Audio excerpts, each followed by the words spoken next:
Ibrahim bin Adham. Legenda mengenai diri Ibrahim bin Adham. Ibrahim bin Adham adalah Raja Balkh yang sangat luas daerah kekuasaannya. Kemanapun ia pergi, 40 buah pedang emas dan 40 buah tongkat kebesaran emas diusung di depan dan di belakangnya. Pada suatu malam ketika ia tertidur di kamar istananya, langit-langit kamar berderik-derik seolah-olah ada seseorang yang sedang berjalan di atas atap.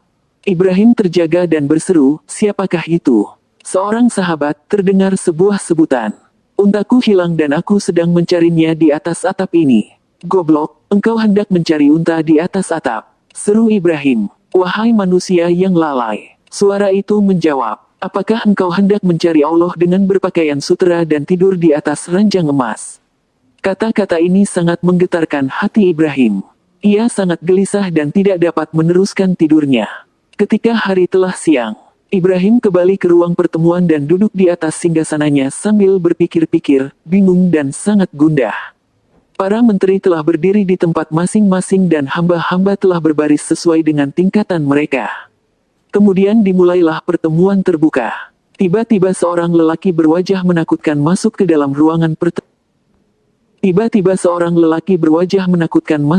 ruangan pertemuan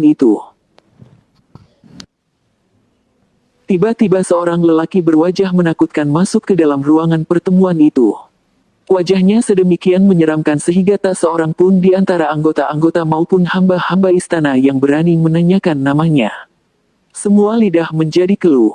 Dengan tenang lelaki tersebut melangkah ke depan singgasana. "Apakah yang engkau inginkan?" tanya Ibrahim. "Aku baru saja sampai di persinggahan ini," jawab lelaki itu. "Ini bukan sebuah persinggahan para kafilah. Ini adalah istanaku." "Engkau sudah gila," Ibrahim menghardik. "Siapakah pemilik istana ini sebelum engkau?" tanya lelaki itu. "Ayahku," jawab Ibrahim. "Dan sebelum ayahmu, ayah dari kakekku. Dan sebelum dia, kakek dari kakekku. Kemanakah mereka sekarang ini?" tanya lelaki itu. "Mereka telah tiada. Mereka telah mati," jawab Ibrahim.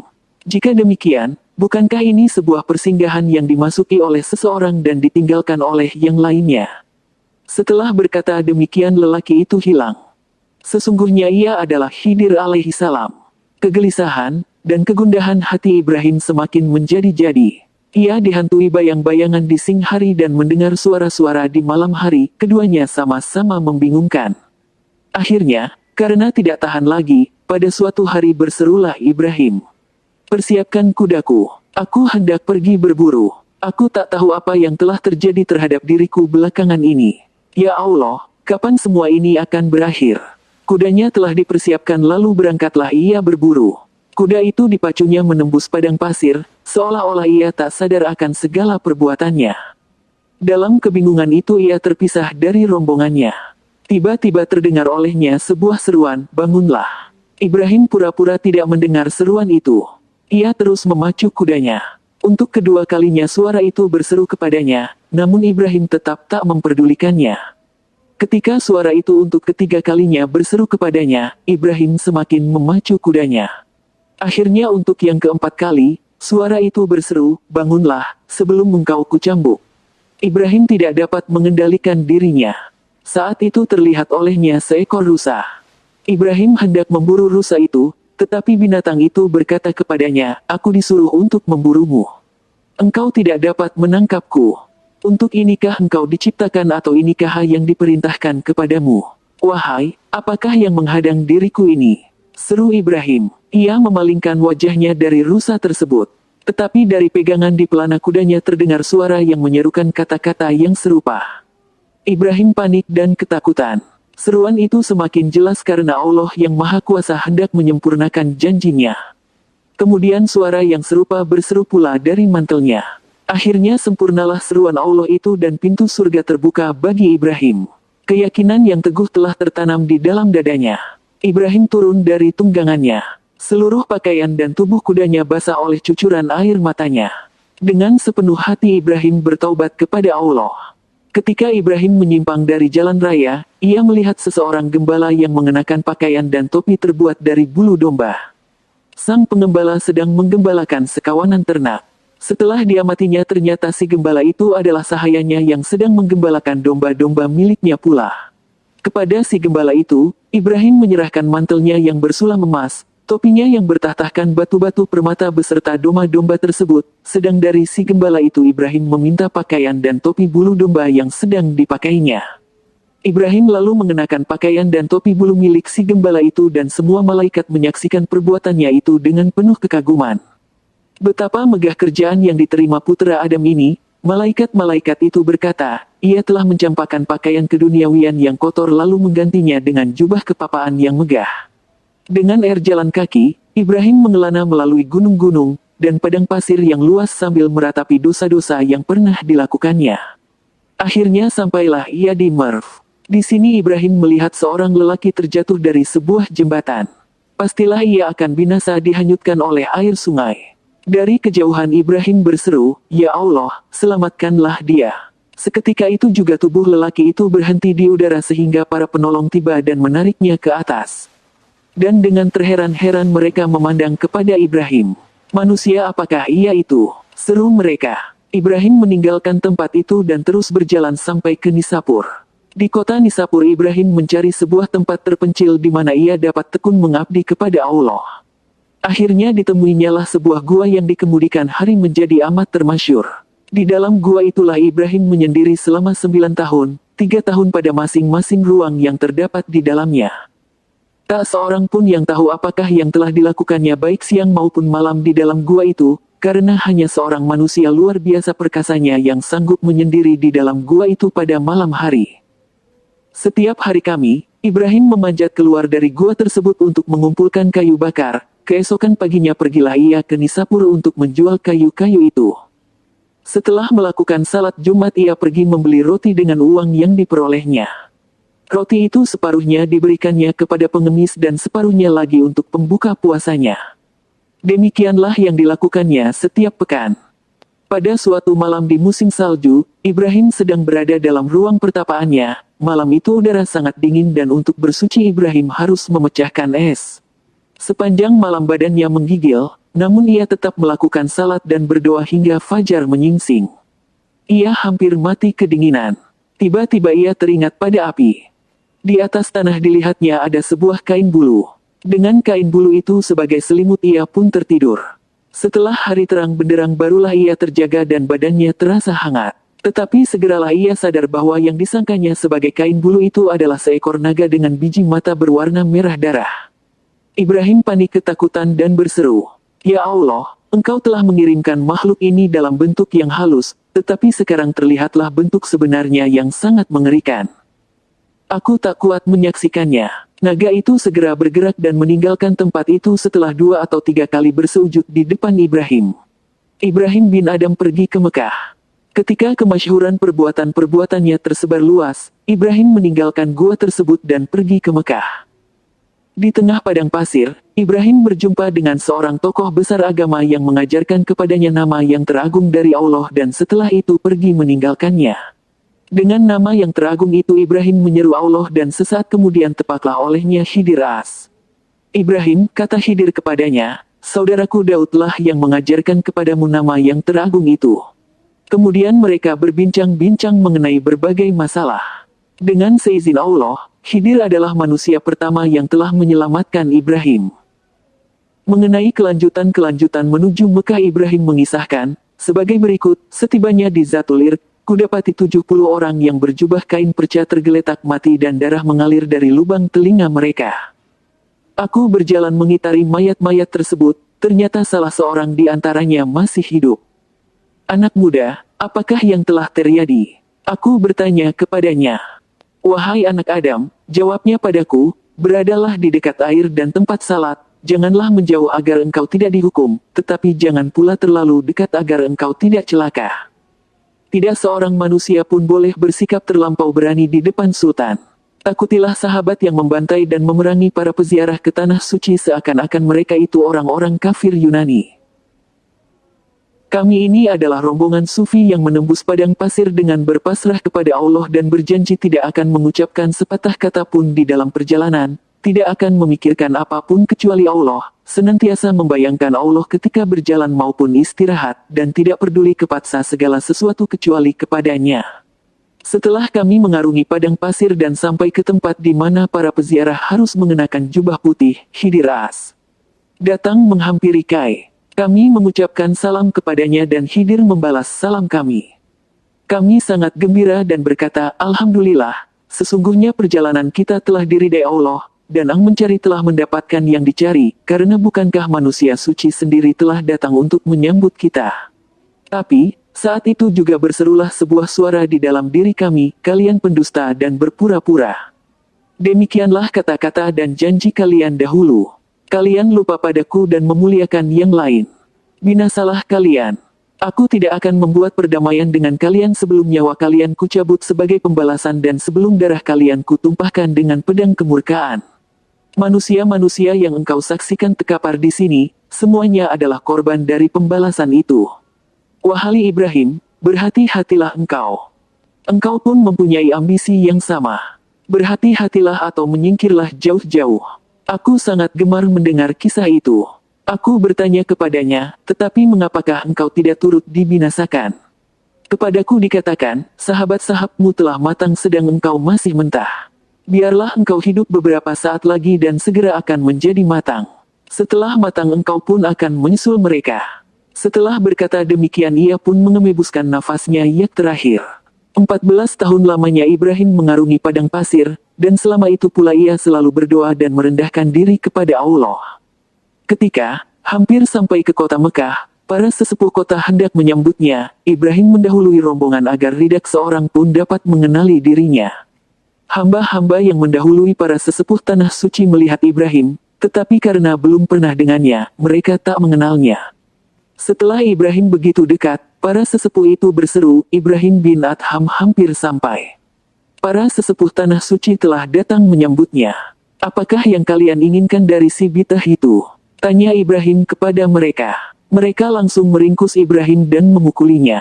Para sesepuh tanah suci sendiri datang menyambut Ibrahim tetapi engkau menyambutnya bitah. Hardik mereka. Ya, aku katakan bahwa dia adalah seorang bitah, Ibrahim mengulangi ucapannya. Ketika mereka meninggalkan dirinya, Ibrahim berkata pada dirinya sendiri, engkau pernah menginginkan agar para sesepuh itu datang menyambut kedatanganmu, bukankah telah engkau peroleh beberapa pukulan dari mereka? Alhamdulillah, telah kusaksikan betapa engkau telah memperoleh apa yang engkau inginkan. Ibrahim menetap di Mekah. Ia selalu dikelilingi oleh beberapa orang sahabat dan ia memperoleh nafkah dengan memeras keringat sebagai tukang kayu. Ibrahim bin Adam dikunjungi oleh putranya. Ketika berangkat dari Balkah, Ibrahim bin Adam meninggalkan seorang putra yang masih menyusui. Suatu hari, setelah si putra telah dewasa, ia menanyakan perihal ayahnya kepada ibunya. Ayahmu telah hilang. Si ibu menjelaskan. Setelah mendapat penjelasan ini, si putra membuat sebuah maklumat bahwa barang siapa yang bermaksud menunaikan ibadah haji, diminta supaya berkumpul.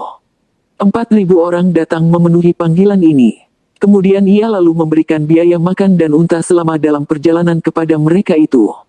Ia sendiri memimpin rombongan itu menuju kota Mekah. Dalam hati ia berharap semoga Allah mempertemukan dia dengan ayahnya.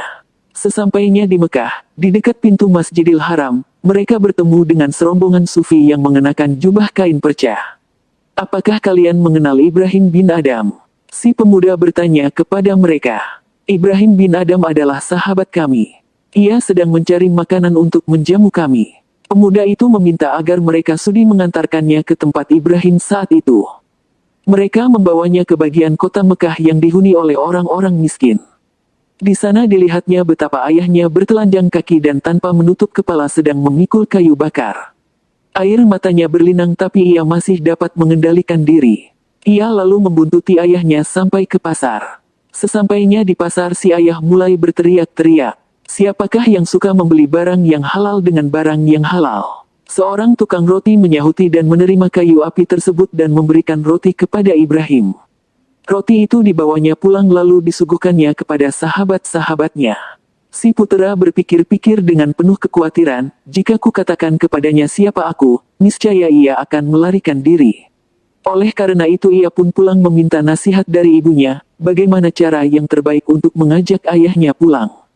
Si ibu menasihatkan agar ia bersabar hingga tiba saat melakukan ibadah haji. Setelah tiba saat menunaikan ibadah haji, sang anak pun pergi ke Mekah. Ibrahim sedang duduk beserta sahabat-sahabatnya. Hari ini di antara jamaah haji banyak terdapat perempuan dan anak-anak muda. Ibrahim menasehati mereka, "Jagalah mata kalian." Semuanya menerima nasihat Ibrahim itu. Para jamaah memasuki kota Mekah dan melakukan tawaf mengelilingi Ka'bah. Ibrahim beserta para sahabatnya melakukan hal yang serupa. Seorang pemuda yang tampan menghampirinya dan Ibrahim terkesima memandanginya. Sahabat-sahabat Ibrahim yang menyaksikan kejadian ini merasa heran namun menahan diri sampai selesai tawaf. "Semoga Allah mengampunimu," mereka menegur Ibrahim. "Engkau telah menasihati kami agar menjaga mata dari setiap perempuan atau kanak-kanak, tetapi engkau sendiri telah terpesona memandang seorang pemuda tampan. Jadi kalian telah menyaksikan perbuatanku itu." "Ya, kami telah menyaksikannya," jawab mereka. Ketika pergi dari Balkah, Ibrahim mulai memberi penjelasan, "Aku meninggalkan seorang anakku yang masih menyusui. Aku yakin pemuda tadi adalah anakku sendiri." Keesokan harinya tanpa sepengetahuan Ibrahim, salah seorang sahabatnya pergi mengunjungi perkemahan jamaah dari Balkah. Di antara semua kemah-kemah itu ada sebuah yang terbuat dari kain brokat. Di dalamnya berdiri sebuah mahligai dan di atas mahligai itu si pemuda sedang duduk membaca Al-Quran sambil menangis. Sahabat Ibrahim tersebut meminta izin untuk masuk. "Dari manakah engkau datang?" tanyanya kepada si pemuda.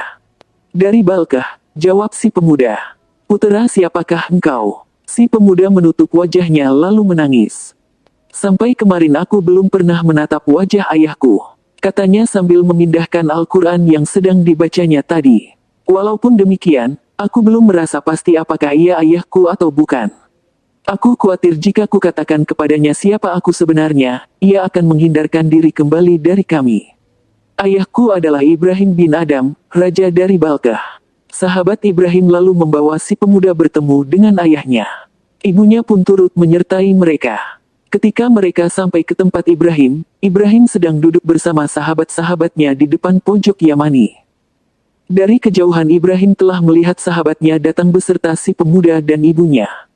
Begitu melihat Ibrahim, wanita itu menjerit dan tidak dapat mengendalikan dirinya lagi. "Inilah ayahmu." Semuanya gempar. Semua orang yang berada di tempat itu serta sahabat-sahabat Ibrahim menitikkan air mata. Begitu si pemuda dapat menguasai diri, ia segera mengucapkan salam kepada ayahnya. Ibrahim menjawab salam anaknya kemudian merangkulnya. "Agama apakah yang engkau anut?" tanya Ibrahim kepada anaknya. "Agama Islam." "Alhamdulillah," ucap Ibrahim. "Dapatkah engkau membaca Al-Quran?" "Ya," jawab anaknya. "Alhamdulillah. Apakah engkau sudah mendalami agama ini?" "Sudah." Setelah itu Ibrahim hendak pergi tetapi anaknya tidak mau melepaskannya. Ibunya meraung keras-keras. Ibrahim menengadahkan kepalanya dan berseru, "Ya Allah, selamatkanlah diriku ini." Seketika itu juga anaknya yang sedang berada dalam rangkulannya menemui ajal. "Apakah yang terjadi Ibrahim?" sahabat-sahabatnya bertanya. "Ketika aku merangkulnya," Ibrahim menerangkan, "timbullah rasa cintaku kepada anakku, dan sebuah suara berseru kepadaku, 'Engkau mengatakan bahwa engkau mencintai aku, tetapi nyatanya engkau mencintai seorang lain di samping aku. Engkau telah menasihati sahabat-sahabatmu agar mereka tidak memandang wanita dan perempuan, tetapi hatimu sendiri lebih tertarik kepada wanita dan pemuda itu.' Mendengar kata-kata itu aku pun berdoa, 'Ya Allah yang Maha Besar, selamatkanlah diriku ini. Anak ini akan merenggut seluruh perhatianku sehingga aku tidak dapat mencintaimu lagi. Cabutlah nyawa anakku atau cabutlah nyawaku sendiri.' Dan kematian anakku tersebut merupakan jawaban terhadap doaku." Anekdot-anekdot mengenai diri Ibrahim bin Adam. Seseorang bertanya kepada Ibrahim bin Adam, "Apakah yang telah terjadi terhadap dirimu sehingga engkau meninggalkan kerajaanmu?" "Pada suatu hari aku sedang duduk di atas tahta dan sebuah cermin dipegangkan di hadapanku. Aku memandang cermin itu, tiba-tiba yang terlihat olehku adalah sebuah kuburan sedang di dalamnya tak ada teman-teman yang kukenal. Sebuah perjalanan yang jauh terbentang di depanku sedang aku tak punya bekal. Kulihat seorang hakim yang adil sedang aku tidak mempunyai seorang pun yang membela diriku. Setelah kejadian itu aku benci melihat kerajaanku. Mengapa pula engkau meninggalkan Khurasan?" sahabat-sahabatnya bertanya. "Di Khurasan banyak ku dengarkan kata-kata mengenai sahabat sejati," jawab Ibrahim. "Mengapa engkau tidak beristri lagi?" Maukah seorang wanita mengambil seorang suami yang akan membuatnya lapar dan tak berpakaian? Ibrahim balik bertanya. Tidak, jawab mereka. Itulah sebabnya aku tidak mau menikah lagi, Ibrahim menjelaskan. Setiap wanita yang kunikahi akan lapar dan bertelanjang seumur hidupnya. Bahkan seandainya sanggup, aku ingin menceraikan diriku sendiri. Bagaimanakah aku dapat membawa seseorang yang lain di atas pelana kudaku? Kemudian ia berpaling kepada seorang pengemis yang turut mendengarkan kata-katanya itu dan bertanya kepada pengemis itu. Apakah engkau mempunyai seorang istri? Tidak, jawab si pengemis. Itulah sebabnya aku tidak mau menikah lagi, Ibrahim menjelaskan. Setiap wanita yang kunikahi akan lapar dan bertelanjang seumur hidupnya. Bahkan seandainya sanggup, aku ingin menceraikan diriku sendiri. Bagaimanakah aku dapat membawa seseorang yang lain di atas pelana kudaku? Kemudian ia berpaling kepada seorang pengemis yang turut mendengarkan kata-katanya itu dan bertanya kepada pengemis itu. Apakah engkau mempunyai seorang istri? Tidak, jawab si pengemis. Apakah engkau mempunyai seorang anak? Tidak, baik sekali. Baik sekali, seru Ibrahim. Mengapa engkau berkata demikian? Si pengemis bertanya. Seorang pengemis yang menikah adalah seperti seorang yang menumpang sebuah perahu. Apabila anak-anaknya lahir, tenggelamlah ia. Suatu hari Ibrahim menyaksikan seorang pengemis sedang meratapi nasibnya. Aku menduga bahwa engkau membeli pekerjaan ini dengan gratis, kata Ibrahim kepadanya. Apakah pekerjaan mengemis diperjualbelikan? Si pengemis bertanya heran. Sudah tentu, jawab Ibrahim. Aku sendiri telah membelinya dengan kerajaan Balkah. Dan aku merasa sangat beruntung. Seseorang datang hendak memberi uang 1000 dinar kepada Ibrahim. Terimalah uang ini, katanya kepada Ibrahim. Aku tak mau menerima sesuatu pun dari para pengemis. Jawab Ibrahim. Tetapi aku adalah seorang yang kaya, balas orang itu. Apakah engkau masih menginginkan kekayaan yang lebih besar dari yang telah engkau miliki sekarang ini? Tanya Ibrahim. Ya, jawabnya. Bawalah kembali uang ini. Engkau adalah ketua para pengemis. Engkau bahkan bukan seorang pengemis lagi tetapi seorang yang sangat papa dan terlunta-lunta. Kepada Ibrahim dikabarkan mengenai seorang pertapa remaja yang telah memperoleh pengalaman-pengalaman menakjubkan dan telah melakukan disiplin yang sangat keras. Antarkanlah aku kepadanya karena aku ingin sekali bertemu dengannya, kata Ibrahim. Mereka mengantarkan Ibrahim ke tempat si pemuda bertapa. Jadilah tamuku selama 3 hari, si pemuda mengundang Ibrahim. Ibrahim menerima undangannya dan selama itu pula Ibrahim memperhatikan tingkah lakunya. Ternyata yang disaksikan Ibrahim lebih menakjubkan daripada yang telah didengarnya dari sahabat-sahabatnya. Sepanjang malam si pemuda tidak pernah tertidur atau terlena. Menyaksikan semua ini Ibrahim merasa iri. Aku sedemikian lemah, tidak seperti pemuda ini yang tak pernah tidur dan beristirahat sepanjang malam. Aku akan mengamati dirinya lebih seksama. Ibrahim berkata dalam hati, akan ku selidiki apakah syaitan telah masuk ke dalam tubuhnya atau apakah semua ini wajar sebagaimana yang semestinya. Aku harus meneliti sedalam-dalamnya. Yang menjadi inti persoalan adalah apa yang dimakan oleh seseorang. Maka diselidikinyalah makanan si pemuda. Ternyata si pemuda memperoleh makanan dari sumber yang tidak halal. Maha besar Allah, ternyata semua ini adalah perbuatan syaitan, Ibrahim berkata dalam hati. Aku telah menjadi tamumu selama 3 hari, kata Ibrahim. Kini engkaulah yang menjadi tamuku selama 40 hari. Si pemuda setuju. Ibrahim membawa si pemuda ke rumahnya dan menjamunya dengan makanan yang telah diperolehnya dengan memeras keringatnya sendiri. Seketika itu juga kegembiraan si pemuda hilang. Semua semangat dan kegesitannya buyar. Ia tidak dapat lagi hidup tanpa beristirahat dan tidur. Ia lalu menangis. Apakah yang telah engkau perbuat terhadapku? Tanya si pemuda kepada Ibrahim. Makananmu engkau peroleh dari sumber yang tak halal. Setiap saat syaitan merasuk ke dalam tubuhmu. Tetapi begitu engkau menelan makanan yang halal, ketahuanlah bahwa semua hal-hal menakjubkan yang dapat engkau lakukan selama ini adalah pekerjaan syaitan. Sa'al bin Ibrahim berkisah, ketika melakukan perjalanan dengan Ibrahim bin Adam aku jatuh sakit. Ibrahim menjual segala sesuatu yang dimilikinya dan mempergunakan uang yang diperolehnya itu untuk merawat diriku. Kemudian aku memohonkan sesuatu dari Ibrahim dan ia menjual keledainya dan hasil penjualan itu diperuntukkannya padaku. Setelah sembuh aku bertanya kepada Ibrahim. Di manakah keledaimu? Telah kujual, jawab Ibrahim. Apakah tungganganku? Tanyaku. Saudaraku, jawab Ibrahim, naiklah ke atas punggungku ini. Kemudian ia mengangkat tubuhku ke atas punggungnya dan menggendongku sampai ke persinggahan yang ketiga dari tempat itu. Setiap hari Ibrahim pergi keluar rumah untuk menjual tenaganya, bekerja hingga malam, dan seluruh pendapatannya digunakan untuk kepentingan sahabat-sahabatnya. Suatu hari, ia baru membeli makanan setelah selesai salat Isya dan kembali kepada sahabat-sahabatnya ketika hari telah larut malam. Sahabat-sahabatnya berkata sesama mereka, Ibrahim terlambat datang, marilah kita makan roti kemudian tidur. Hal ini akan menjadi peringatan kepada Ibrahim, agar lain kali agar ia pulang lebih cepat dan tidak membiarkan kita lama menunggu-nunggu. Niat itu mereka laksanakan. Sewaktu Ibrahim pulang, dilihatnya sahabat-sahabatnya sudah tertidur. Mengira bahwa mereka belum makan dan tidur dengan perut kosong, Ibrahim lalu menyalakan api. Ia membawa sedikit gandum. Maka dibuatnyalah panganan untuk santapan sahabat-sahabatnya itu apabila mereka terbangun nanti, dengan demikian mereka dapat berpuasa esok hari.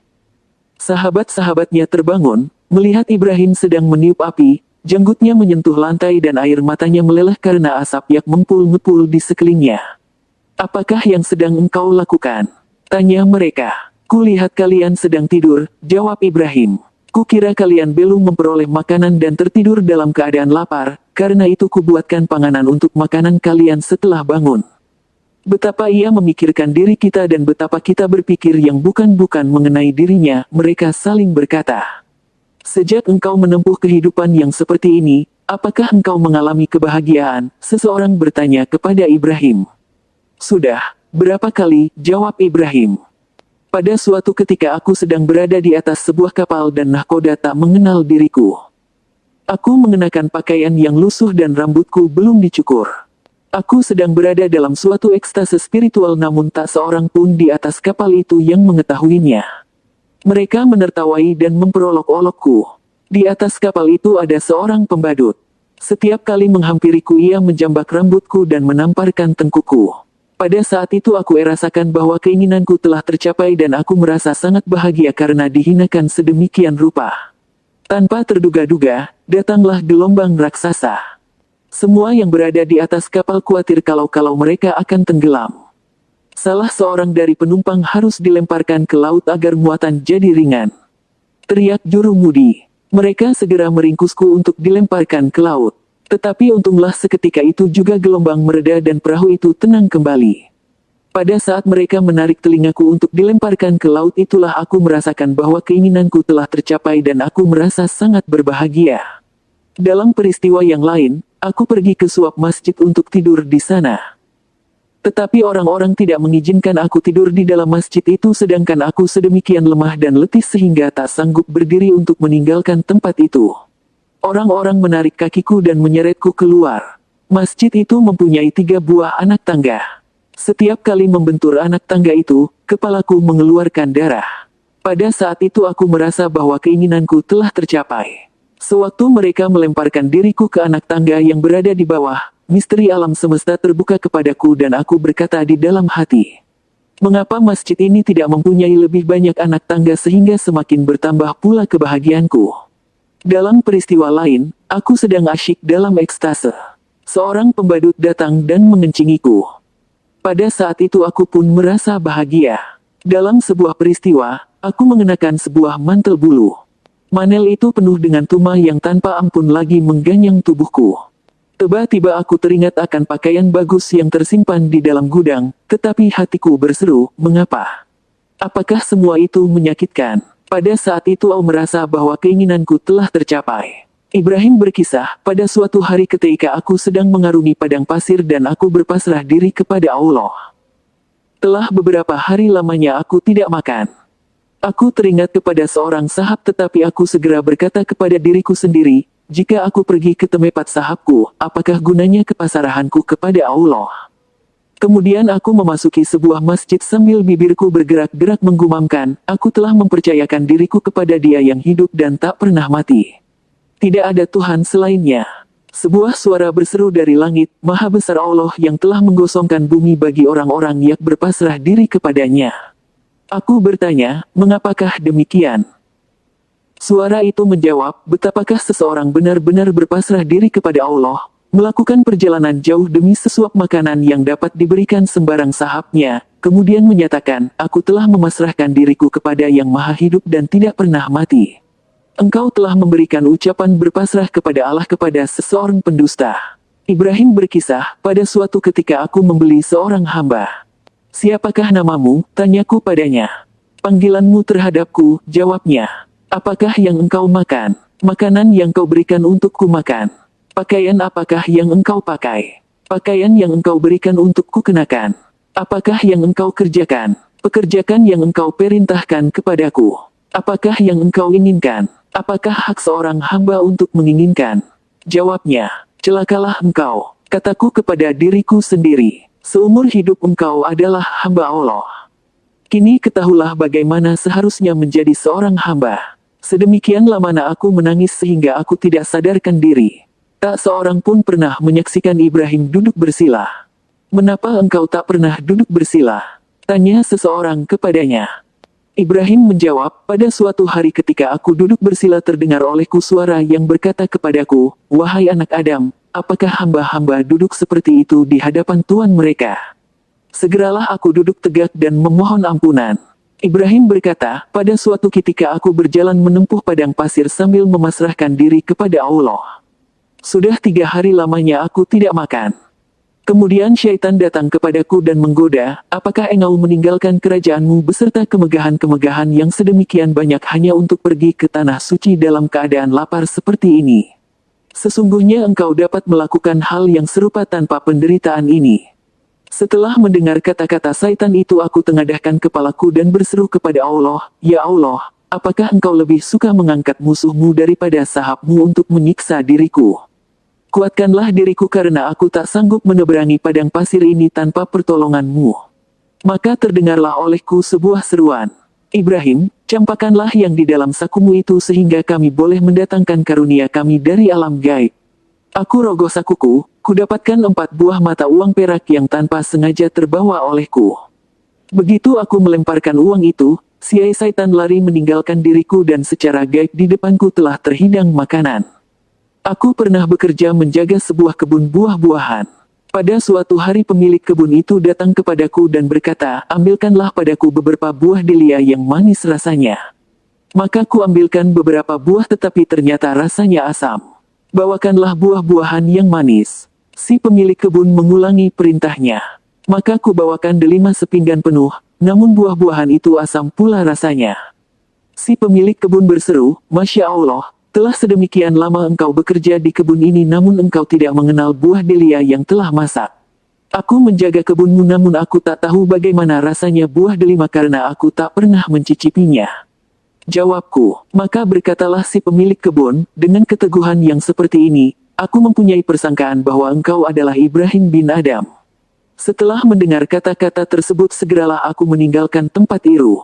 Ibrahim mengisahkan, pada suatu malam, dalam sebuah mimpi kulihat Jibril turun ke bumi membawa segulung kertas di tangannya. Aku bertanya kepadanya, apakah yang hendak engkau lakukan? Aku hendak mencatat nama sahabat-sahabat Allah. Jawab Jibril, catatlah namaku, aku bermohon kepadanya. Engkau bukan salah seorang sahabat-sahabat Allah, jawab Jibril. Tetapi aku adalah seorang sahabat dari sahabat-sahabat Allah itu, aku bermohon hampir putus asa. Beberapa saat Jibril terdiam. Kemudian ia berkata, telah kuterima sebuah perintah, tulislah nama Ibrahim di tempat paling atas karena di dalam jalan ini harapan tercipta dari keputusasaan. Suatu hari ketika Ibrahim sedang berada di sebuah padang pasir, seorang tentara menegurnya. Siapakah engkau? Seorang hamba, jawab Ibrahim. Manakah jalan ke perkampungan? Tanya tentara itu. Ibrahim lalu menunjuk ke sebuah pemakaman. Engkau memperolok-olok aku, hardik si tentara, kemudian memukul kepala Ibrahim hingga luka dan berdarah. Setelah itu ia mengalungkan tali ke leher Ibrahim dan menyertanya. Beberapa orang dari kota yang terletak di tempat kejadian itu kebetulan lewat. Menyaksikan hal ini mereka berhenti dan berseru, hai orang bodoh, orang ini adalah Ibrahim bin Adam, sahabat Allah. Si serdadu cepat-cepat berlutut di depan Ibrahim bin Adam, bermohon agar ia dimaafkan. Engkau mengatakan bahwa engkau adalah seorang hamba. Si serdadu mencoba membela diri. Siapakah orang yang bukan hamba? Tanya Ibrahim. Aku telah melukai kepalamu tetapi engkau malah mendoakan keselamatanku. Aku mendoakan agar engkau memperoleh berkah karena perlakuanmu terhadap diriku, jawab Ibrahim. Imbalan terhadap diriku karena perlakuanmu itu adalah surga dan aku tidak tega jika imbalan untukmu adalah neraka. Mengapakah engkau menunjukkan pemakaman ketika aku menanyakan jalan ke perkampungan? Tanya si serdadu. Ibrahim menjawab, karena semakin lama, pemakaman semakin penuh sedangkan kota semakin kosong. Suatu hari Ibrahim bertemu dengan seorang yang sedang mabuk. Mulutnya berbau busuk. Segera Ibrahim mengambil air dan dibasuhnya mulut si pemabuk itu sambil berkata kepada dirinya sendiri. Apakah akan kubiarkan mulut yang pernah mengucapkan nama Allah di dalam keadaan kotor? Itu namanya tidak memuliakan Allah. Ketika si pemabuk siuman, orang-orang berkata kepadanya, pertapa dari Khurasan telah membasuh mulutmu. Si pemabuk menjawab, sejak saat ini aku bertaubat. Setelah bertaubat demikian, Ibrahim di dalam mimpinya mendengar sebuah seruan kepadanya. Engkau telah membasuh sebuah mulut demi Allah dan aku telah membasuh hatimu. Raja berkisah, ketika aku dan Ibrahim sedang menumpang sebuah perahu, tiba-tiba angin topan datang menerpa dan bumi menjadi kelam.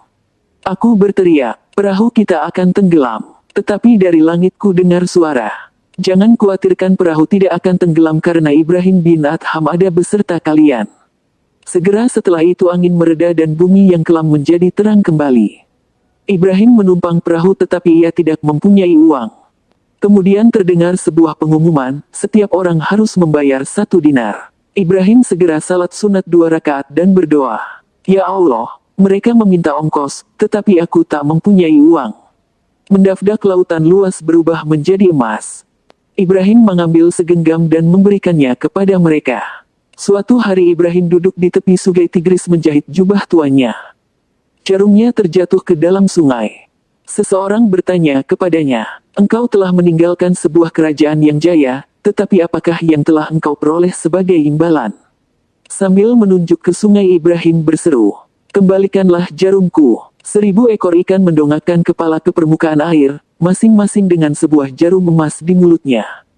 Kepada ikan-ikan itu Ibrahim berkata, yang aku inginkan adalah jarumku sendiri. Seekor ikan yang kecil dan lemah datang mengantarkan jarum kepunyaan Ibrahim di mulutnya. Jarum itu adalah salah satu di antara imbalan-imbalan yang kuperoleh karena meninggalkan kerajaan Balkah. Sedang yang lain-lainnya belum engkau ketahui. Suatu hari Ibrahim pergi ke sebuah sumur. Timba diturunkannya dan ketika diangkat ternyata timba itu penuh dengan keping emas. Emas-emas itu ditumpahkannya kembali ke dalam sumur. Kemudian timba diturunkan dan ketika diangkat ternyata penuh pula dengan butiran-butiran mutiara. Denan jenaka mutiara-mutiara itu ditumpahkannya pula. Kemudian Ibrahim beroda kepada Allah. Ya Allah, engkau menganugerahiku dengan harta karun. Aku tahu bahwa engkau maha kuasa, tetapi engkau pun tahu bahwa aku tak ingin terpesona oleh harta benda. Berilah aku air agar aku dapat bersuci. Ketika Ibrahim menyertai sebuah rombongan yang hendak berziarah ke tanah suci. Mereka berkata, tak seorang pun di antara kita yang mempunyai unta maupun perbekalan. Percayalah bahwa Allah akan menolong kita, kata Ibrahim. Setelah diam sebentar, ia menambahkan, pandanglah pohon-pohon di sana. Jika emas yang kalian inginkan, maka pohon-pohon itu niscaya akan berubah menjadi emas. Dan seketika itu juga pohon-pohon akasia itu, dengan kekuasaan Allah yang maha besar, berubah menjadi emas. Ibrahim sedang berjalan dengan sebuah rombongan, mereka tiba di sebuah benteng. Di depan benteng itu banyak terdapat semak belukar. Baiklah kita bermalam di sini karena di tempat ini banyak semak belukar sehingga kita dapat membuat api unggun. Kata mereka. Mereka pun menghidupkan api dan duduk di sekelilingnya. Semuanya memakan roti kering ketika Ibrahim sedang berdiri dalam salatnya. Salah seorang di antara mereka berkata, seandainya kita mempunyai daging yang halal untuk kita panggang di atas api ini. Setelah selesai salat, Ibrahim berkata kepada mereka, sudah pasti Allah dapat memberikan daging yang halal kepada kamu sekalian. Setelah selesai berkata demikian Ibrahim bangkit dan salat kembali. Tiba-tiba terdengarlah auman seekor singa yang menyeret keledai liar. Singa itu menghampiri mereka. Keledai itu mereka ambil, mereka panggang untuk kemudian mereka makan sementara si singa duduk memperhatikan segala tingkah mereka.